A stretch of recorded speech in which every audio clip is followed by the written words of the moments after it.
What the? All the sun I got yesterday and I'm still this pale?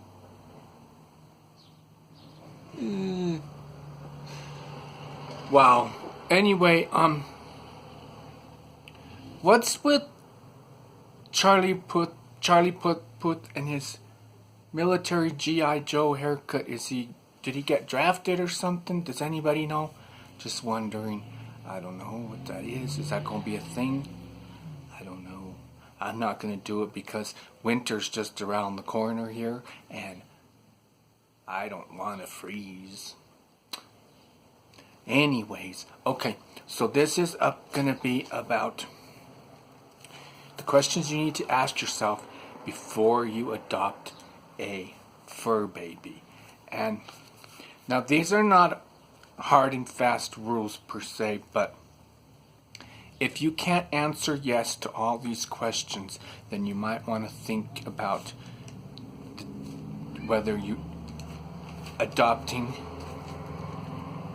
a fur baby is right for you at this particular time. Okay? So, number 1, who will help you raise the little stinker? Because you will need some backup here. It's pretty much non-negotiable. Okay?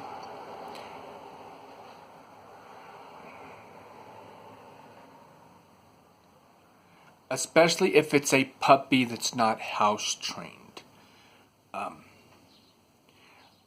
It takes about 2 years for a dog to become able to control their bowels, especially their number ones. So, you may think, well, this puppy's just being ornery and it's being whatever, it's trying to get back at you, whatever. No, they can't control. They're kind of like humans. We can't control our bodily functions when we're first born, right? Okay, so that's what the deal is. So if your dog is under 2 years old, you're going to have it's going to be very important that you take them out to relieve themselves. They recommend every 20 to 40 minutes. And that's about, I would say, at least once every hour. But it's going to depend on the puppy and all that stuff. I think they get anxious and they get excited and, they don't know how to tell you they need to go. They don't even know when they're going to go. So they just kind of do their thing. Okay? So, number 2, are you a morning person? Meaning, do you get up before 7 o'clock in the morning? Yes, if you can answer yes to that, then great. No, then who's going to take your Furby out while you siesta? Because they're going to have to go first thing in the morning. Like I said, this mainly applies to immature dogs. My dog is about 7 years old, and she can wait till up to 11 o'clock in the morning because she's basically trained in everything. Now, when she gets older, that might not be the case. Okay? Number 3. Does your living arrangement allow four-legged animals, dogs or cats? You need to clear that out with your landlord, your roommates, property owner, whatever the case may be. Have to make sure they allow pets and what their policies are. For me, pets are not allowed, but if it's considered a what you call service animal, then they are allowed. That's the only exception. And my dog is certified as a pet therapy animal. Okay, do you have room for it? Now, I would say you would have to have at least a 600 square foot living space, maybe possibly more. You have to have a place to put their pet bed or kennel if you want to use it, and I'll go into detail about that later. There's two schools of belief: people who kennel their dogs and people who don't. I don't. Okay. Okay, you would want make sure you gotta research the breed of dog too. You can usually tell by their paws how big they're gonna be. If they have really big paws as a puppy, they're gonna be bigger dogs.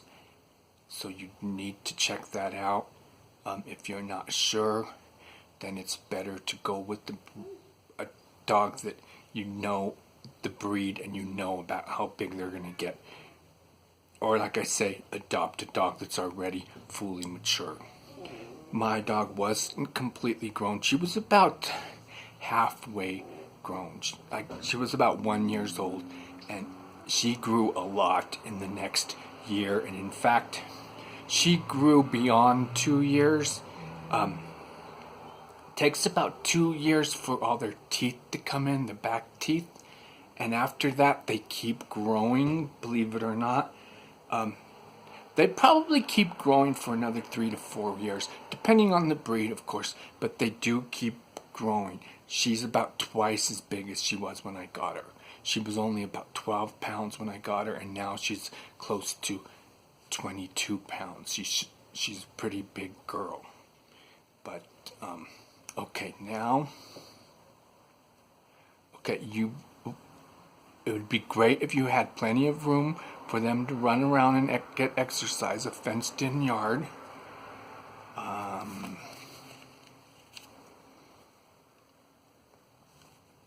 Okay. And of course, if you have a small living place, you want a smaller breed. Number 4. This is very important. Do you have enough time and money?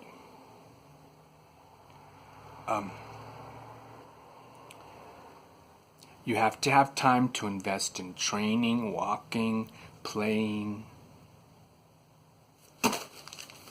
My dog requires minimum of 3 walks a day, about up to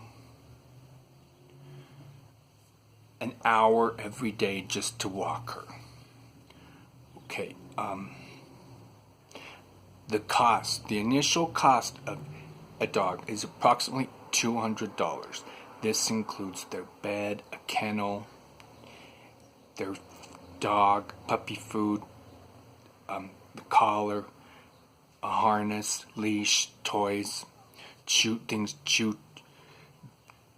to chew on, and don't get the rawhide for puppies. They can choke on those. You want the ones that are made with pieces of particle that break off, and you want to make sure they're the right type of dog. If it's a smaller dog, of course you're going to get the smaller chews, like the little sticks that they can break down and they won't choke on them. But if it's a bigger chew toy and you want it to last longer, that's fine. You just need to be there to monitor them or they're chewing on that and take it away from them when they're done. So if you're not there, they won't choke on it. It's very important to keep your dog safe. Number 5.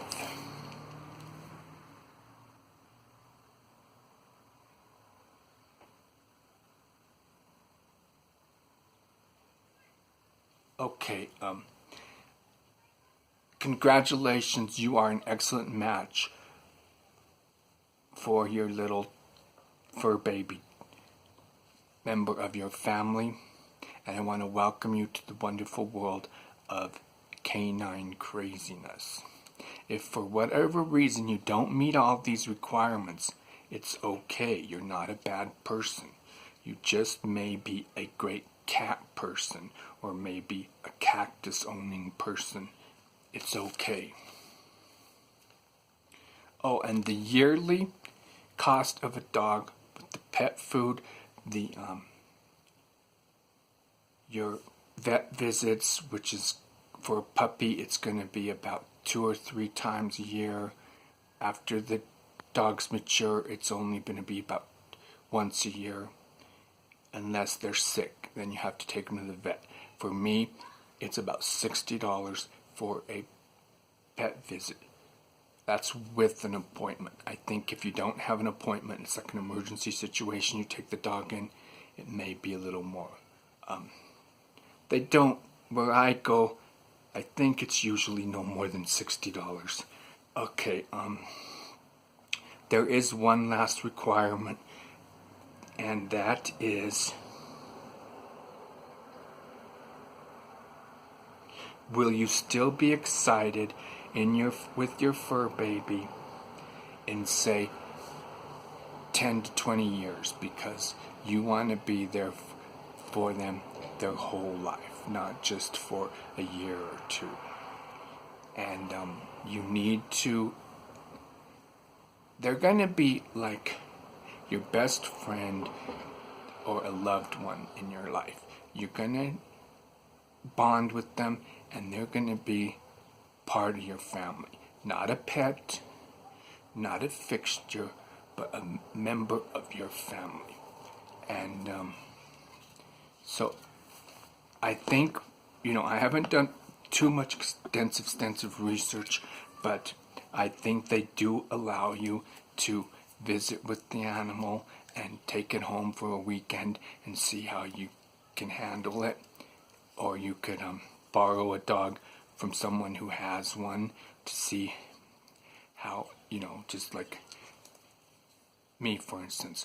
If I knew you and trusted you, I would allow you to take my dog for a day or two, and see how you are as a two-legged friend for my dog. And anyway, what else do I want to say here? Okay, yeah, the yearly cost, I estimate over $600. That's food and everything. I typically spend about $20 a month on Ruby. It probably can go up to $40 a month if there's a pet. If she needs her shots and stuff, on average. But it's gonna be, you want to average on the high side. You want to say about $500 to $600 per month the cost for everything. Their vet visits, their food, and all, everything included. And that's about all. There was a cool house I wanted to buy for Ruby. It was like $1,000, but I think it was just like a teaser thing, just to see how many people would pay that. Because when you try to order it, they say that there's none, that they're sold out or whatever. And it was just a beautiful house made out of fiberglass, and it looks like a what do you call that? Just the design of it is just beautiful, but that's a little much to pay for a doghouse. I've got a little tent for Ruby, and she used to use it a little bit, but she kind of got over that. She doesn't really like being in closed spaces. She likes air around her, and she likes to see what's going on, and she's more of a human than a dog. She doesn't really care to be in a doghouse or set aside from the household. She doesn't like that. But some dogs do feel very safe in their kennel, and it's like caving for them. And if you have a larger breed dog, like a Siberian Husky, and they like their kennel, they feel safe, and they like, the wire ones where it has airflow, and, but of course they're bigger dogs, and they would need a big bed to sprawl out in, and they would need so some people kennel smaller dogs too, but I don't know exactly why they do that. Some of them don't want their dogs to mess anywhere else in the house, so they kind of lock them up in a cage, and that's not right to do. You should never lock up an animal, even keep them chained. That is not cool. In my book, anyway, and that's my opinion. Anyway, that's all I have to say about that topic. Hope you enjoyed it. Hope it was helpful. If you know of any other suggestions, please leave them in the comments. Love you. Bye.